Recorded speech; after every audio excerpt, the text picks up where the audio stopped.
एक बहुत ही important question बताने जा रहे हैं। Find the middle term of the AP 6, 13, 12 ... 216। हमको मिडिल टर्म फाइंड करना है इस AP सीरीज का। ये क्वेश्चन CBSE 2015 में पूछा गया है। सबसे पहले हमको क्या गिवन है, first term A equals to 6, common difference निकाल लीजिए।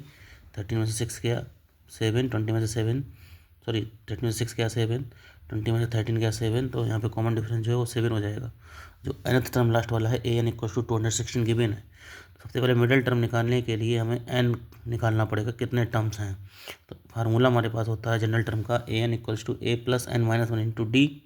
AN की वैल्यू गिवन है 216, पुटअप कर दी। A की value 6, n minus 1 into n minus 1, d की जगह 7। ये वाला 6 जब हम उधर ट्रांसफर करेंगे तो कितने को जाएगा, 216 माइनस 6, क्या बचेगा राइट हैंड साइड में, n माइनस 1 इंटू 7।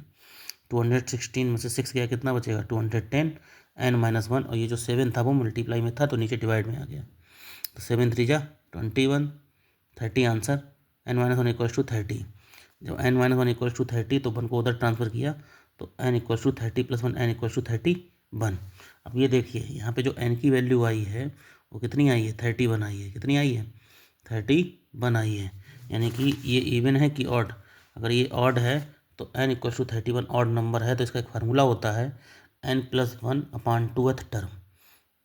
ऑड के लिए एक फार्मूला होता है n plus 1 upon 2th term. तो यहाँ पे n की वैल्यू कितनी निकली, 31। 31 यहाँ पे पुटअप कर देंगे, 1/2, 31 प्लस 1 32/2। तो ये कौन सा टर्म निकल आया, 16th टर्म निकल आया। यानी जो मिडिल टर्म कौन सा है वो 16th टर्म, उसको फाइंड कर देंगे।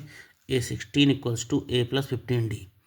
A16 equals to A plus 15D कैसे, A plus n minus 1 into d होता है, तो A plus 16 minus 1 into d. 16 से बन गया 15D। A की वैल्यू 6, 15, डी की वैल्यू कॉमन डिफरेंस 7 है, तो 6, 15 से बन जाए 105, 105 प्लस 6 111।